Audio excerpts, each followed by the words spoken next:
Howdy folks, Doc here with Last Best Tool.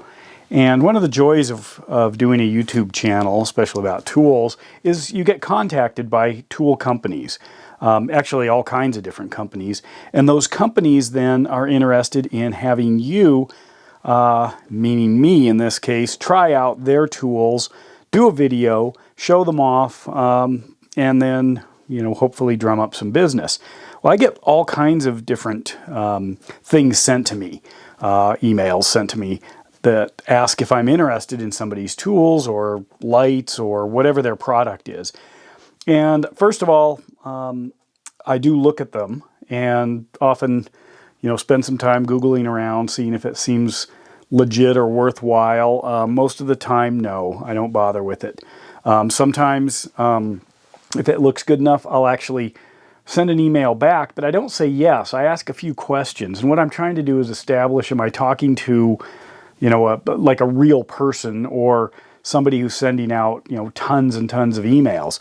Well, I had an interesting email that came in from you can see it up here, MulWark. I actually asked about that name. I'll tell you that in a sec. But anyway, asking if I would try out some of their tools. And it turns out that some of my videos, the ones on bits and bit drivers, caught their attention. And I looked it up, and it was a tool company that seemed to have a bit of a background, owned by another larger tool company. Not sure of the manufacturer. It's overseas given the price. But other reviews looked good. Their products looked good. So I decided I would send an email. I did, just saying, tell me a little about the products, the company, whatever. Kind of opened a dialogue and see how they'd respond. A lot of the ones overseas you never hear back from. That was like too much effort. Plus, one of the interesting things is they sent it to about 6 or 7 other people. And all those emails were in there, and they were all DIY kind of tool channels. And that's exactly what I am. And I looked up some of it and the ones that they wanted me to try just to see what I thought of them. And I said sure. So here it is. And I'm going to open it. I have not used any of these tools. I will do another video with that. But this is a tool unboxing of something that was sent to me. And I okayed the sending of it.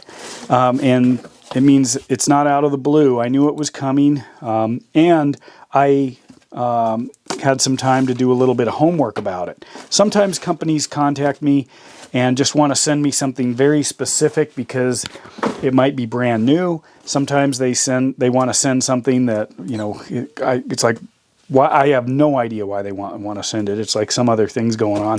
And sometimes they ask me, like I work a lot with Olight. And I've worked with flashlight companies for years. I've worked with Phoenix. I've worked with Surefire. And I've worked with lots of companies, from Leopold, Magpul, to many knife manufacturers. Anyway, so I kind of know my way around this, but I've gotten to the point where I'm really more interested in looking at the things I'm interested in. Or as Raymond Reddington from the Blacklist says, I have no interest in the things I have no interest in. So these I have an interest in. So let's take a closer look, see what we've got here. MulWark, this name, M-U-L, or capital M-U-L, and then capital W-A-R-K. What I find interesting about that, it obviously means something. I asked what it means. They said, check out the tools, and we'll talk about the meaning afterwards. So that'll have to be in another video. These were the two that they suggested. My guess is kind of like some other stuff I've done, like with Vampire. I might be able to just request something. But I love bit sets, different things. So this is the MulWark 33-piece magnetic hex power bit set.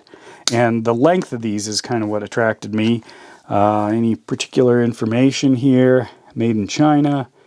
Here's the set. So it looks fairly comprehensive. There's their warranty. Sometimes I do like to figure out how the customer service works, so I might start a warranty return, don't follow through because nothing is broken. Here's the fit and finish on these guys. Let me adjust this light here. Get a little brighter. so we can see these. Looks like they'd work on the safety Torx. Pop out of their plastic holder.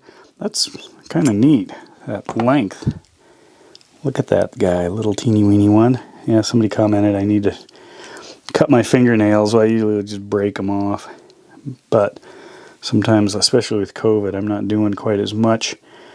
T6, there we go. And somebody else, who was that? One of my commenters and had mentioned wanting a T6 in one of the sets. Here's the next set. So this is a SAE version from a 16th to 5/16. Looks like solid construction. They call them S2. I'll be playing around with the fit and the steel. And then, so what do we have?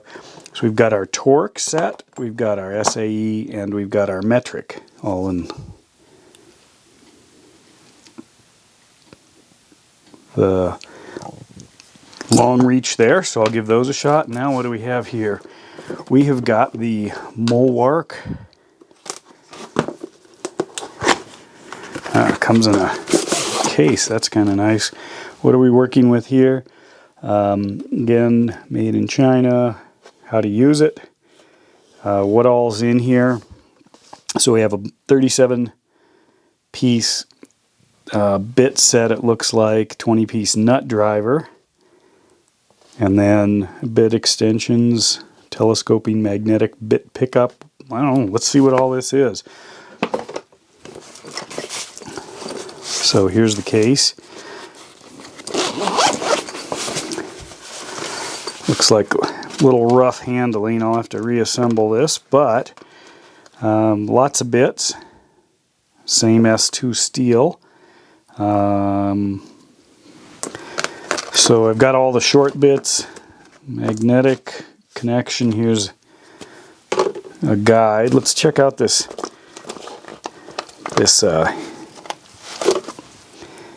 handle here. It's fairly light. Oh, they throw in a demagnetizer. That's a treat. Let's see. Okay. Wow, that's smooth. A little bit of back drag, not bad. For the price, I'll have to look up what these are selling for. I'll do that when I do the list, or the second video. What else do we have? We've got a flex bit holder. Can test the bit strength. Or is this this might be a collar. Yeah. That's a collar to, whoops, I have to play with that and get it figured out, but it looks like a collar to hold those in. This is a, again, steel magnetic bit holder, excuse me, magnetic retrieval tool. Probably if you're like me, you'd end up dropping these things. Plenty of juice on that to hold that bit. If you drop one. Nut driver. Looks like a standard set. Machining. This is the SAE 7/16. This must be the metric. I'll have to put all this back together. I'll probably compare these to Klein's or Mac that I've got. Anyway, so this is the MulWark set. I do have some less expensive bit sets. I mean, less expensive than, say, tool trucks, and the reason is I often carry them in range bags or other places that I might need something, but not a hard use when I need it.